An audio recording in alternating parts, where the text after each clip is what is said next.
തലശ്ശേരി നിയോജക മണ്ഡലം UDF convention മുസ്ലിം league ഓഫീസിൽ KPCC ട്രഷറർ VA നാരായണൻ ഉദ്ഘാടനം ചെയ്തു.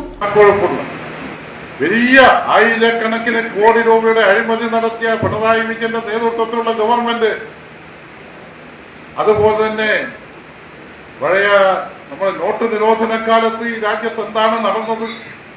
രാജ്യത്ത് സർക്കുലേഷൻ ഉണ്ടായിരുന്ന ഇന്ത്യയിലെ റിസർവ് ബാങ്കിന്റെ പരിധിയിൽ സർക്കുലേഷൻ ഉണ്ടായിരുന്ന ഇന്ത്യയിലെ നോട്ടുകൾ എത്രയായിരുന്നു?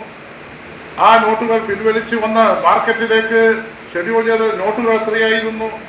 അതിനുശേഷം റിസർവ് ബാങ്ക് അടിച്ച നോട്ടുകൾ എത്രയാണ്? ഇതിനു പോലും ഇന്ത്യയിൽ കണക്ക് പറയാതെ, ഞാൻ പറയുന്നത് ശരിയല്ല, നാഗ്പൂരിലേക്ക് പോയ നോട്ടുകൾ കോടികളുടെ അഴിമതി നടത്തുന്ന ഒരു പാർട്ടി കേന്ദ്രം ഭരിക്കുന്നു. യാതൊരു തത്വദീക്ഷയുമില്ലാതെ മുന്നോട്ടേക്ക് പോകുന്ന ഒരു ഗവൺമെന്റ് ശ്രീ നരേന്ദ്രമോദിയുടെ നേതൃത്വം.